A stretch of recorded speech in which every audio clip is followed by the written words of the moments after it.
Welcome, everybody. I see we have people coming in.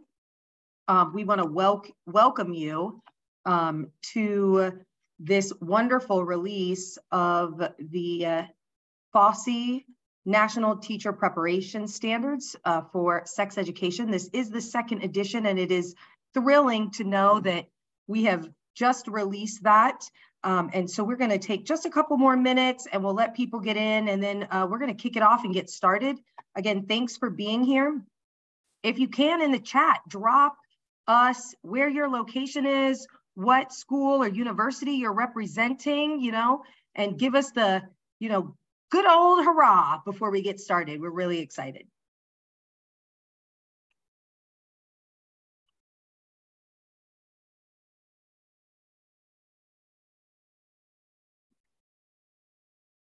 All right.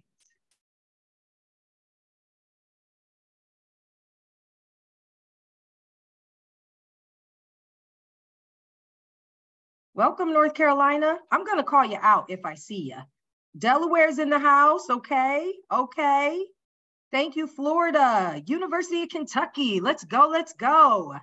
We are absolutely thrilled to have you in attendance today. We have some really great insights that we're going to be sharing, and we hope that through this webinar, you will be able to deeply understand how beneficial implementing these standards into your program can help really further your health education programs in a very robust way to facilitate sex education for all, because that's what we want. We know that it saves lives.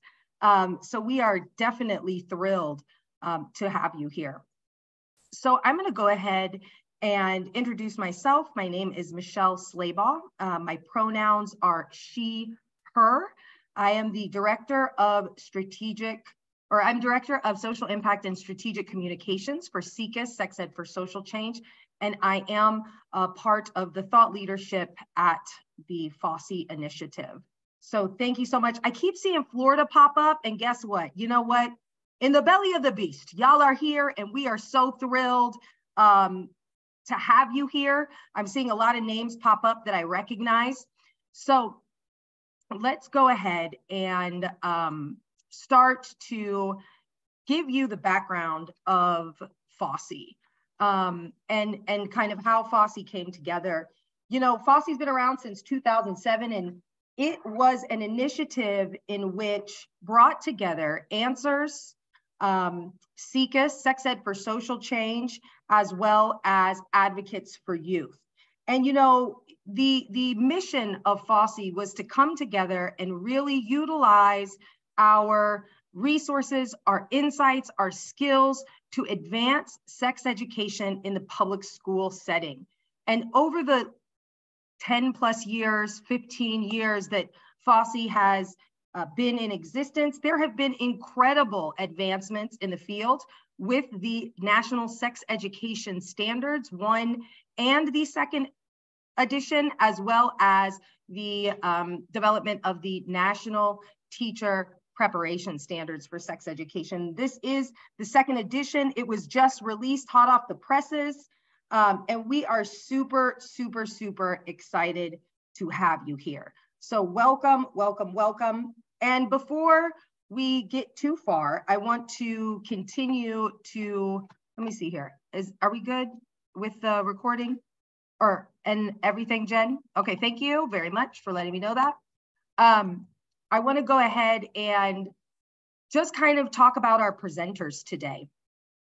We are blessed today to be walking through this experience with Allison McKee, who's the Executive Director of Answers, and Bonnie Edmondson, who is a professor at the Emerita School of Health Education, Southern Connecticut State University. And both of these individuals are bringing a wealth of knowledge. Bonnie has over 33 years experience in state government, K through 12 and higher education, highly skilled in policy and program development, and is also, experienced at coaching at the Olympic, elite, collegiate, high school levels of track and field. I mean, we got a coach today, everybody. So that's super, super exciting.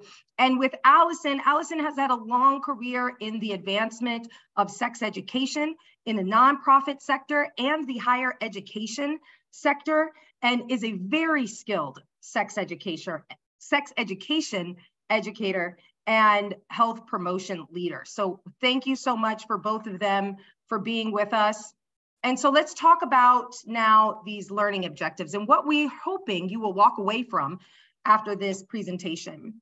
So the National Sex Education Teacher Prep Standards were conceptualized for higher institutions of education to promote sexuality education in health, physical education, and really to prepare teachers to facilitate these programs as a way to understand how to guide curriculum, instruction, and assessment for individuals who will teach sex education.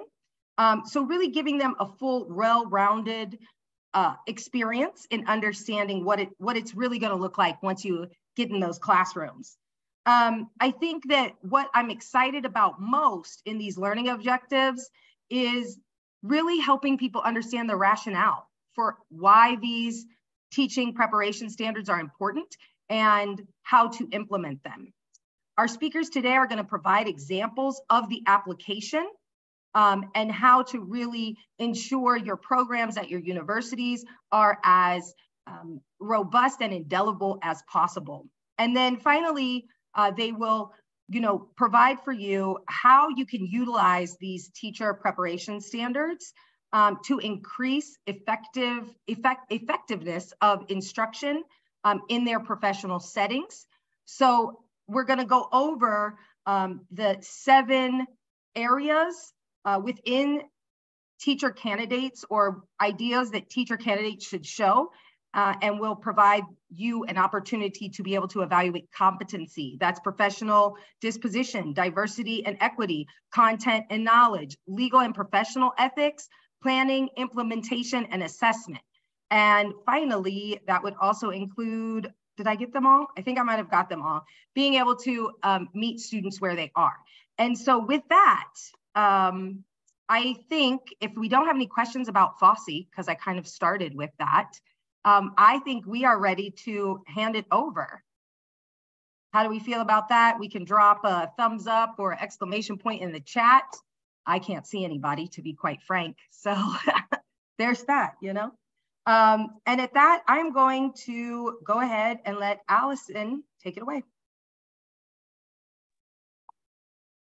Hi, everyone. It's so nice to be here with you today. And I'm going to be starting us off with a little bit about the why behind the updates to these standards. So I think it's, and we can advance to the next slide. I think it's really important to know in terms of the general overview that what we're aiming for is to establish a shared vision of the knowledge, skills, and disposition that entry-level teachers really should master to effectively teach sex ed. And we know that that is just one facet of high-quality sex education, but it's really where the focus is for this set of standards. If we're thinking about the other things that we know would contribute to really robust, high-quality, comprehensive sex ed, of course, things like curricula, the professional development for our in-service teachers, state, local policy that supports implementation, they all make up this holistic approach. But today we're really going to be talking about this guidance around how we make sure that when folks leave their pre-service training, that they feel prepared, they feel confident, and really that they understand that there's unique challenges to teaching sex ed, and they have the skills and the tools to be able to address those. What we also wanted to do is help faculty and administrators in higher ed programs that are preparing teachers really build training that is robust and that can help meet some of those needs aligned with current best practices for sex ed. So some of the things that we're hoping these standards can help address is preparing new teachers to enact this high quality sex education, to really focus it around the needs of their students. So we know that learner-driven sex ed is what's really most impactful. So how do we help educators be able to deliver sex ed in a way that meets the needs of students across a variety of different abilities and needs and perspectives, making sure that research is at the core and best practices are at the core of the work that's happening. I think very close to a lot of our hearts is making sure that the environment is supportive and engaging. And Bonnie, a little bit later, is going to talk about some of the changes that we hope help address that, because we know that students learn best when they're in an environment that supports them and sees them. And then, of course, using pedagogical practices that can help address some of those individual student needs and some of the strategies to do that.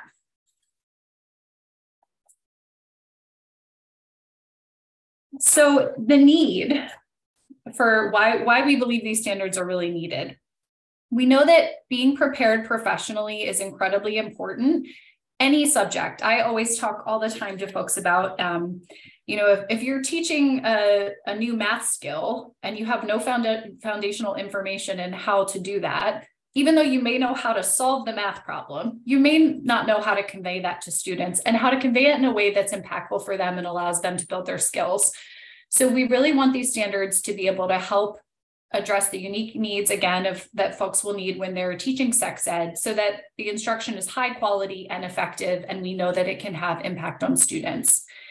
The well-prepared educators and consistency are really key. If students are getting a greatly varied experience from teacher to teacher, especially based on where they're trained, that's going to impact the outcome of that efficacy, right? So I think that's really important. And then we also know that teacher training is the most significant indicator in determining confidence.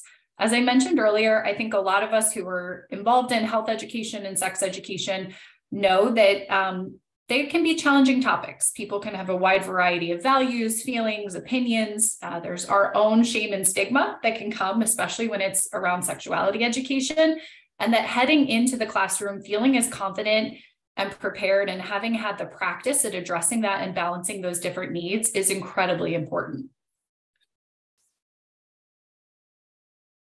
I'm going to pass it to Bonnie. Great. Thanks, Allison, and welcome everybody. As Allison set the stage for the why, and back one, please. Thanks. Sex education is most often delivered in by health and physical education teachers at the middle school and high school levels, and by classroom teachers at the elementary level. And we know that many health educators don't have sex ed as part of their pre-service coursework, and as a result, implementation suffers. Other barriers include limited time, resources, and restrictive policies, and resistance from communities. Additionally, pre-service programs often fail to reflect unique preparation required to successfully teach sensitive subject matter in a culturally responsive and trauma-informed manner, including the ability to foster a safe learning environment where students are comfortable discussing sensitive content. As a consequence, educators may typically avoid teaching essential content they may consider controversial. These standards clearly outline what pre-service programs must include in order for our students to be properly prepared to effectively deliver sex education. Next slide, please.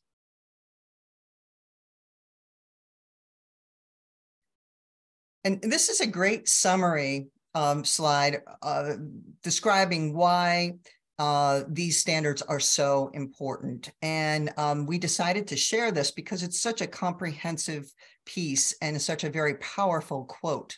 Implementing quality sex education goes beyond delivering information.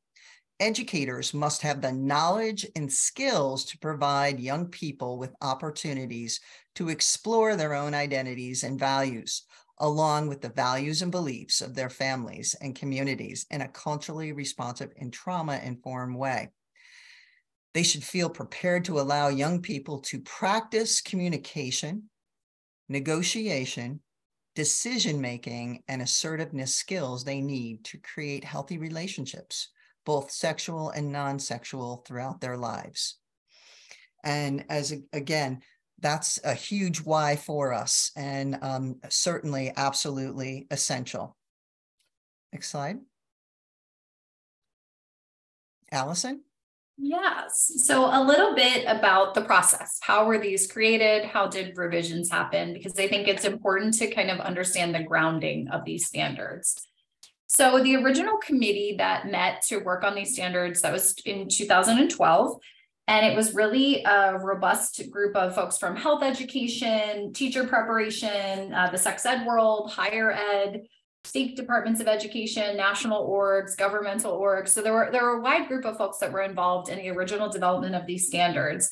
And that advisory committee, again, recognized really the need for core competencies among teachers who are already in service, but decided that for the purpose of this document that we would really focus on where the needle could be moved around the pre-service aspect. How do we train folks and put them in the best position possible for when they enter the classroom?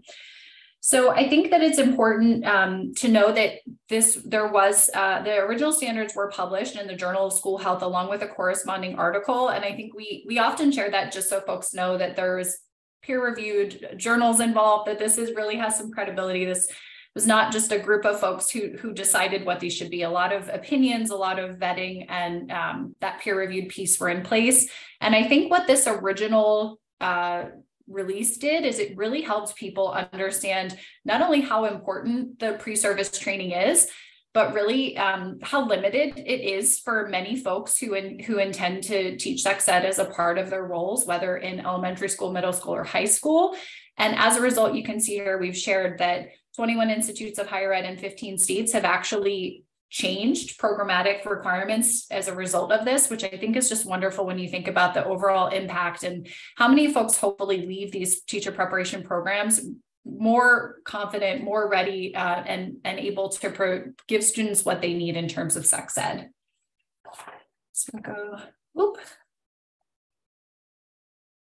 Perfect. So in terms of the updates, it's important to know that after the 7 years of implementation, so when these were originally released till we looked at them again, we had 7 years of feedback, which was really helpful for the internal review piece. And FoSE was able to use a lot of that valuable feedback to make some initial changes and recommendations.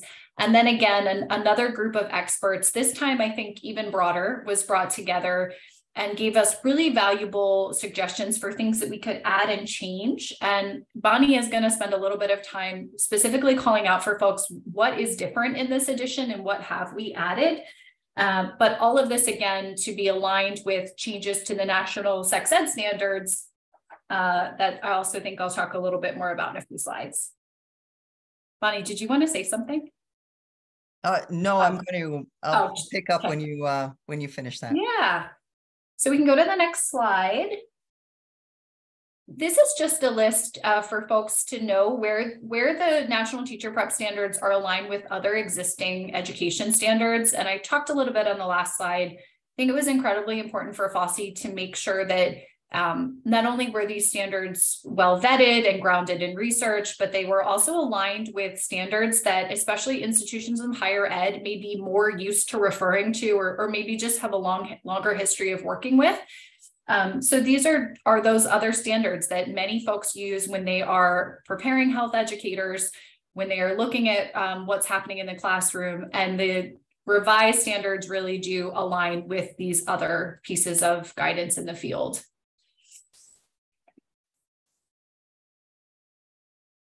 Oop, I think we can go one more. Yeah, perfect. So the other thing we wanted to do is, because sometimes this creates confusion, is talk about the other two existing documents.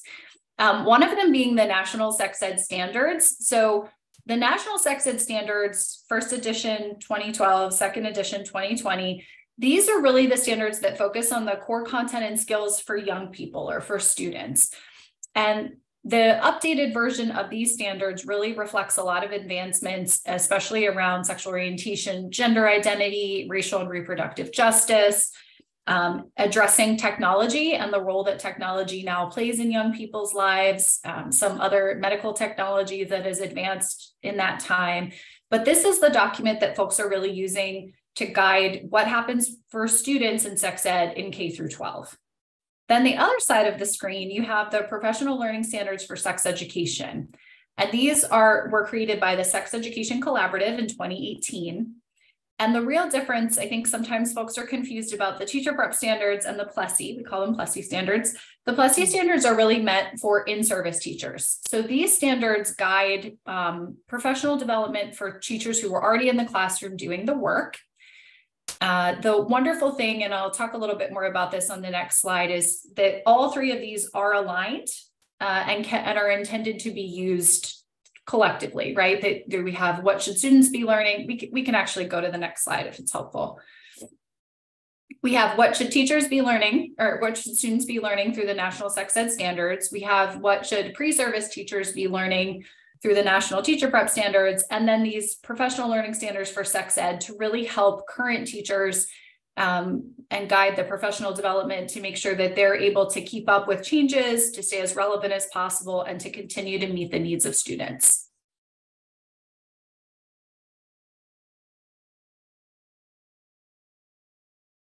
So I'm going to turn it back to Bonnie to talk about a little bit about what's new and how to use the standards. Right. Thanks, Allison. And as Allison mentioned, there are updates. And so what I'd like to do for this section is just talk a little bit about what's new. Like any credible resource, it's essential to consider feedback and lessons learned from implementation by key stakeholders in order to stay relevant, research informed, and reflective of best practice and current thinking in the field.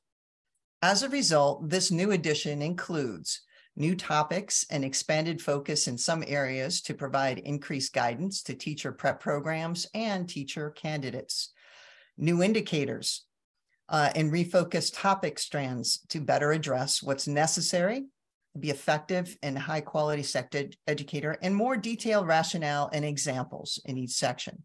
So let's take a look at the standards. There are 7 national teacher preparation standards for sex education. Each has a rationale for why it's important, performance indicators for what students should know and be able to do, and examples of what it and how it might play out within a district. I'll provide a brief overview of each standard and share a couple sample indicators and examples. For standard number 1, professional disposition, the teacher candidates demonstrate comfort and proficiency with, commitment to, and self-efficacy in teaching sex education. Research shows that with comfort and commitment to, sex education has a direct positive impact on the quality of instruction. Effective sex education teachers have an appreciation for the value of and commitment to sex education and young people's right to access the information and skills they need to make healthy decisions, and are committed to identifying the needs of their students, continually seeking out professional development opportunities to expand their knowledge, developing their skills, and increasing their comfort level in delivering quality and effective sex education. One sample indicator that's found in the document is under professional disposition is demonstrate how to advocate to stakeholders and decision makers that sex education is vital for student health and well-being. So that's the indicator. So how does it play out? What might it look like in a local district? Well, for example, a teacher attends a Board of Education meeting where an updated sex education curriculum is being discussed. The teacher speaks at the meeting in favor of the new curriculum, referencing youth sexual health data from the local health department and sexual health questions they have received from their students. So that certainly is reflective of a professional disposition. Standard number 2, racial, reproductive, and social justice and equity. This standard has expanded from a focus on diversity and equity to one that centers on social, racial, and reproductive justice and equity, and includes the intentional inclusion of all sexual orientations, genders, and racial ethnic identities. Under this standard, effective sex education teachers are respectful of multiple dimensions and intersectionality of diverse identities and tailor instruction appropriately. They convey their commitment to social, racial, and reproductive justice and equity, including health equity. And in addition, content and skills addressing these populations are woven throughout these updated standards to reflect the importance of intentionally affirming and addressing the needs of students with a range of sexual orientations, genders, and identities. You'll find this theme throughout the strands. And one thing that we wanted to make sure was that it just wasn't one lesson about it. It is threaded through, and it's a true commitment to addressing racial, reproductive, social justice, and equity. So what's a sample indicator for this particular standard?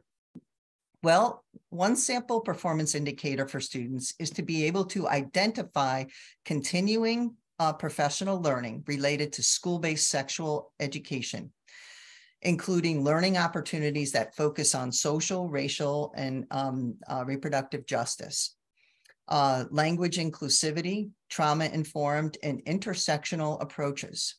So what would that look like in practice? Well, as an example, a teacher is assigned to cover health education for the first time in their career. They recognize that some of the students identify as LGBTQ+ or have LGBTQ+ family members. The teacher realizes that they never learned how to use inclusive and affirming language, so they seek out professional learning prior to starting this unit. That's the essence of Standard 2. Standard 3, content knowledge. Teacher candidates have accurate and current knowledge of the biological, emotional, social, and legal aspects of human sexuality.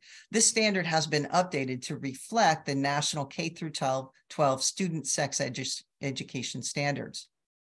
Outlined here in this standard, effective sex education teachers at a minimum have knowledge about content areas described in the student standards, understand relevant federal and state laws and policies, and district and local rules and regulations specific to sexuality and youth in their community, such as age of consent, confidentiality in healthcare settings, and minors' rights to healthcare. Effective sex education teachers know the sexual health resources available to students in their school, district, and community, including sexual health services and mental health services, such as emergency contraception, prenatal care, adoption, abortion, pregnancy, testing, treatment, and other forms of care. Next slide, please.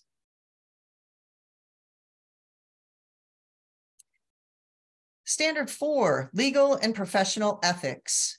Teacher candidates make pedagogical decisions based on current federal and state laws and policies, school district rules and regulations, as well as professional ethics. Under this standard, effective sex education teachers understand their professional and ethical obligations and their responsibility to adhere to federal and state laws and policies and school district rules and regulations. They have an ethical framework and a professional responsibility to identify colleagues within a school district, such as your Title IX coordinator, your health service providers, your mental health service providers, such as school counselors, social workers, school psychologists, who could provide guidance when needed. Additionally, many state departments of education typically have teacher professional codes of ethics, and in addition, professional organizations have health education specific professional codes of ethics and responsibilities that must be utilized to guide effective practice. Standard 5, planning. Teacher candidates plan age and developmentally appropriate sex education that is aligned with best practices, standards, and laws and policies. It emphasizes skill development and reflects the diversity and needs of the school community. Under this standard, effective sex education teachers, they know the state laws and policies that specify what can and cannot be taught, what topics must be emphasized, and how instruction should be delivered, and plan lessons that meet state and local policies and standards.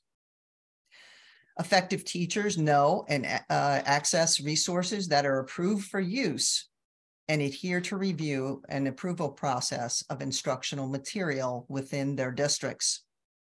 They plan, scope, and sequence that is data informed and developmentally appropriate.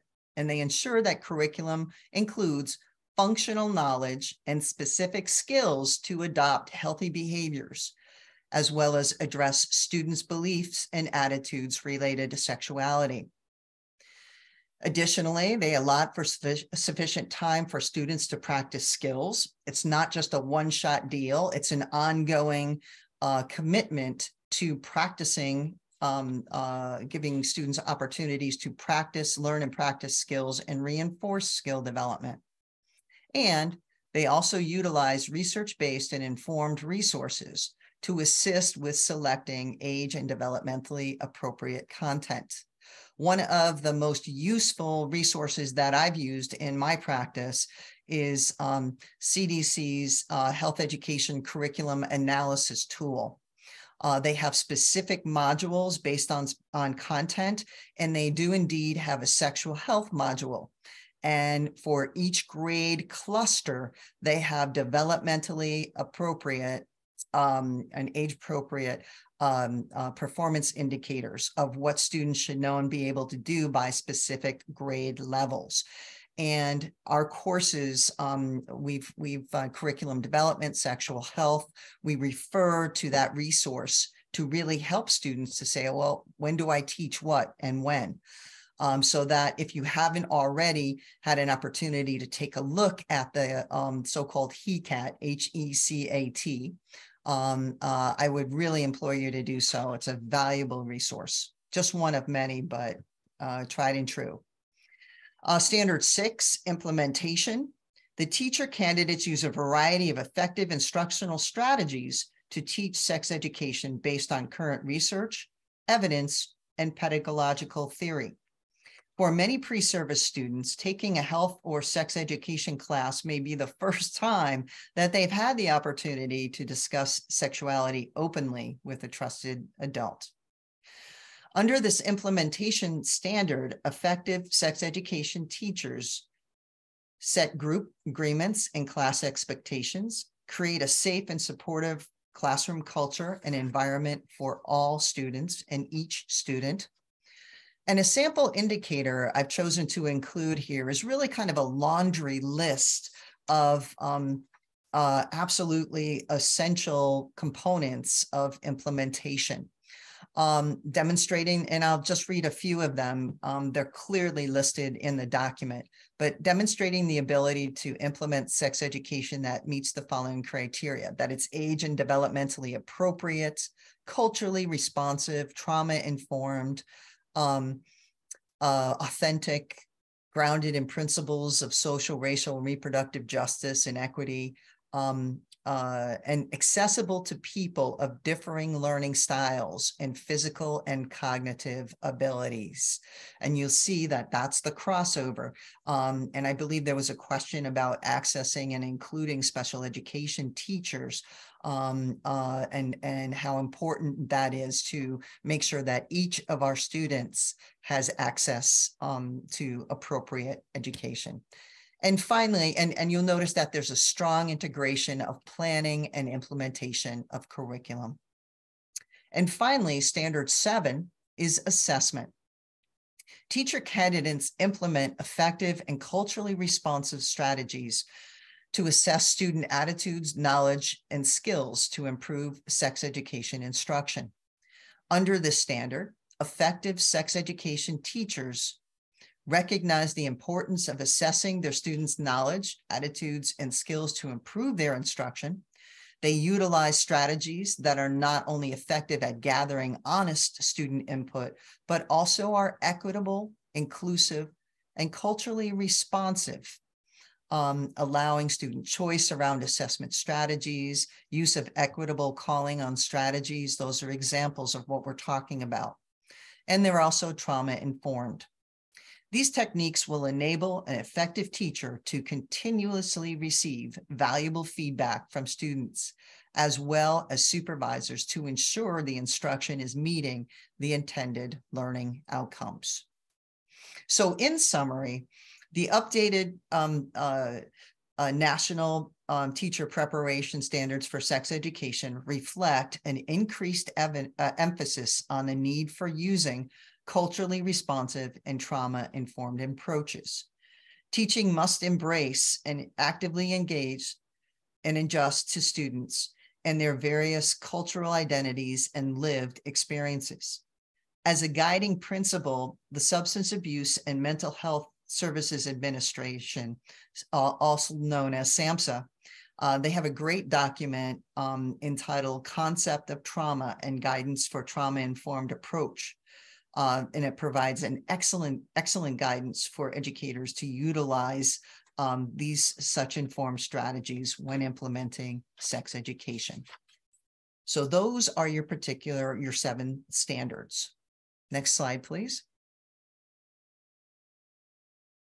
So how do we use these standards? So as higher education institutions, we are in key leadership roles to make the national teacher prep standards an integral component of our health education professional preparation programs.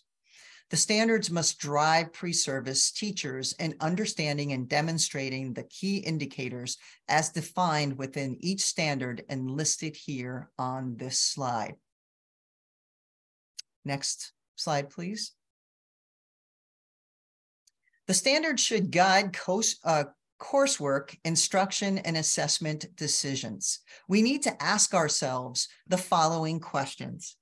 Does our program offer appropriate courses? How are we using the standards to drive curriculum development? Are the standards visible in our syllabi? Are the appropriate instructional strategies being implemented? And how do we know? Are we using authentic, formative, and summative assessments?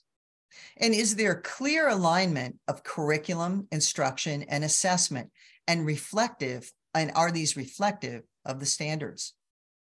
In addition, the standards can be used in other ways to help support and drive effective education, such as guiding the development of new accreditation or licensure policies or testing practices, or the revision of existing policies or testing practices regarding sex education. One thing and one living example, when I was a consultant at the State Department of Education in Connecticut, I was managing the CDC DASH grant for sexual health, HIV, STD prevention. And one of the things that we really realized was that our teacher certification requirements, most of our teachers get cross-endorsed and need 30 credits to get cross-endorsed in health education. And there wasn't anything in the teacher regulations that required a sexual health education course. And we also found that many of our teachers coming out as physical education teachers or another content had very limited exposure to sexual health, much like we talked about. So therefore, what we did was we met with our certification department. We pulled our institutes of higher education together and in health and physical education programs. And we talked about what is needed in order to properly prepare our students. And so we came up with draft language, and we had submitted it as part of a revision for our teacher regulations. I thought we did a great job with that piece. Unfortunately, the regulations are still sitting in draft form, but at least they're in there and they're ready to roll. But that's something, because I know there's many State Department folks on the call here or on a Zoom call that you might want to consider thinking about working with your departments of certification. And next slide, please. And finally, the standards can influence evaluations used in hiring practices in educational settings and support professional learning and professional growth to remain current and relevant. In summary, utilizing the National Teacher Preparation Standards for Sex Education to drive program development strengthens the opportunity for implementation of current and relevant practices that properly prepare our teachers to deliver effective sex education, and in turn positively influence the health and educational outcomes of our K through 12 students.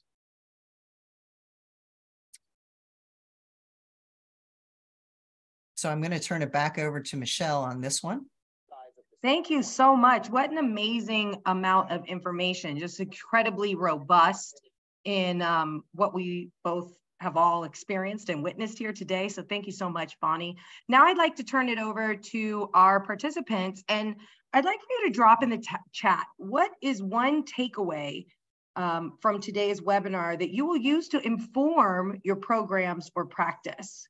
We are really eager to hear what you're going to walk away with. So please share in the chat. I'm going to keep my eye on the chat. I'm not sure if there is an option to come off mute and ask the question. That would be a Jen question, but if not, just go ahead and drop it in the chat.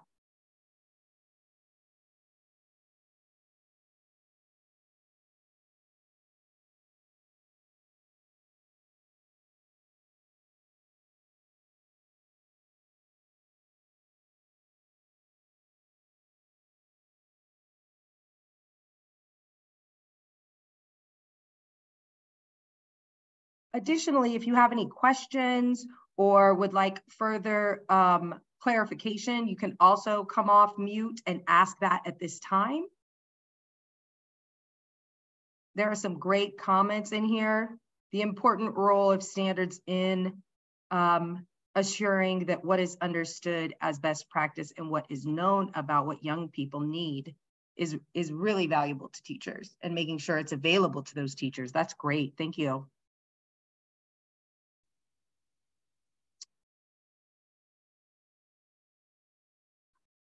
Uniqueness of teaching sex ed. It is so much more than basic topics. And I can attest from being a sex educator that, you know, state to state, it's different. District to district, it's different. And even classroom to classroom is different because of people not having access to these teaching standards. But I also think it's important to remember that each one of those beautiful tiny humans we have in our classes brings a new landscape to the classroom, kind of like the buildings of the skyline in New York. Without one of them, the skyline would look very, very different. So it is important to really provide educators a really solid framework. And I think that's what these standards do. Allison or Bonnie, I'm gonna let you kind of comment, chime in. If you've seen something in the chat that you think is good to share, please do.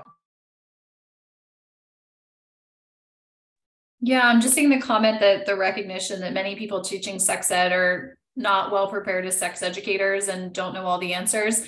I was just having a conversation the other day with other very seasoned sex educators, and we were talking about not always having all the answers. And I think that's an important recognition, is that like we do need to look at these guiding documents, but we also need to look at like it's part of the reason for the revisions, because things change. The information is always changing. Our students are always changing. And I think we owe it to our students and to the people we are helping prepare to be future sex educators to acknowledge that this isn't like a one and done. Like, we don't hope the standards just go out there and it's it forever. There's adaptations and change that'll happen. And that at the core of it, I love, Michelle, that analogy of the skyline. Like the students are the reason, and that learner-driven focus and that want for them to have what they need to grow into healthy, happy, high-functioning adults is really what it's all about.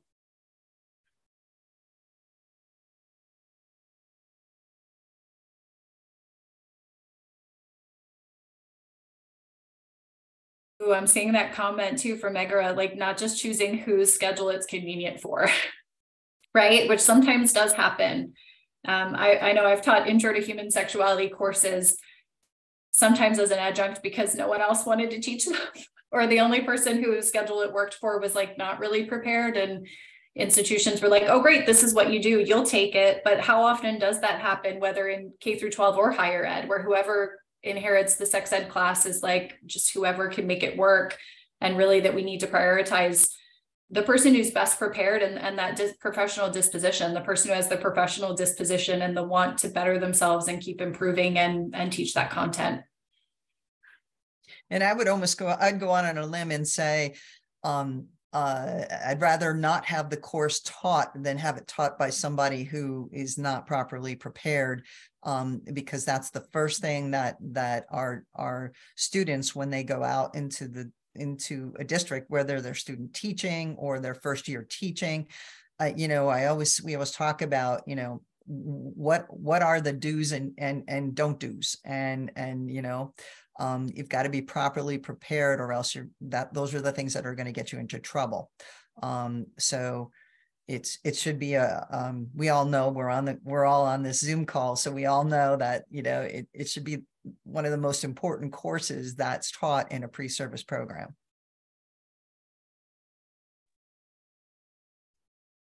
Absolutely. I'm wondering if there are any questions that you would like to ask of any of the presenters today in regards to content, or, I'm going to open it up, even experience in the classroom or facilitating these types of trainings. I see we have a question. Additionally, you can come off mute. But Barbara asks, let me see here. How can we balance the PrEP standards within states that do not want certain issues addressed? Fabulous question, Barbara. Bonnie or Allison, would you like to, either one of you want to take that one? This was where I think back a little bit to Bonnie's example of where can advocacy be done to help look at why they don't want things addressed, and what movement, if any, can be made. I know that in different states that can look incredibly different, but who are the folks that you can bring to the table to help really advocate for what not only the standards are for students and for young people, but for the teacher prep standards to try to move some of these forward. I don't know if Bonnie, if you wanted to add anything. Yeah, I think you really, Allison, you kind of addressed what I was going to mention. And I'm, when I talk about my thought went into the classroom as well. And, there are topic areas that, you can teach about consent without bringing in sexual health. You can teach about refusal, negotiation skills in different health education content. And we're all very much aware of some districts and how saying certain words is taboo, which on a sidebar is beyond me, but that's beside the fact. And thinking about how can we teach our students skills within our confines, if you will, and just being creative with that. But sadly, I think advocacy, that you're not the only person. You have a team of people, health service, mental health providers, community-based organizations, leaders, physicians, whomever in wherever you are, that it is a clear message, and getting people on local boards of education, getting policymakers. So those are all ideas.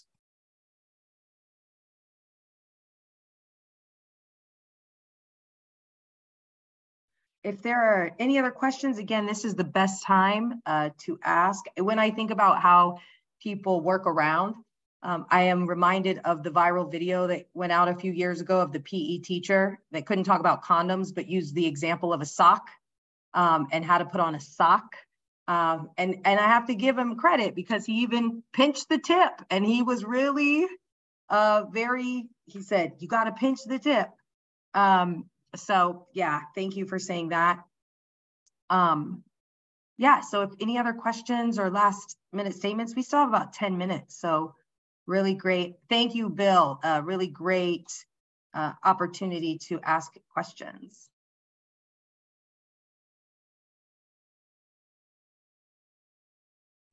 Yeah, and you know, I'm seeing the comment. I wish more universities and states would separate health and physical education, and you know, I think I believe that, you know, as well. The reality being is that many states are requiring dual certification, and with the main focus, the primary certification on physical education and a cross endorsement in health education, and that is certainly the challenge. So getting to those 30 credits of what the teachers have to take and need to take in order to be effective sexual health educators, you know, get in on that conversation, and working with your state departments of education. Those are key aspects in influencing what the teachers will need for licensure.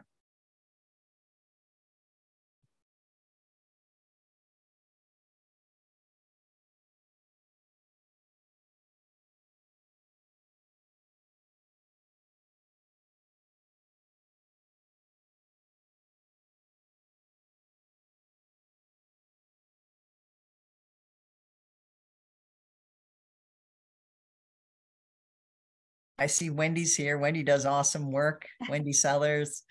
This is like a who's who, folks. I'm looking at all the names. I'm so proud to be on here with you. And, you know, folks are, they all bring such skill to the table. So thanks for being here.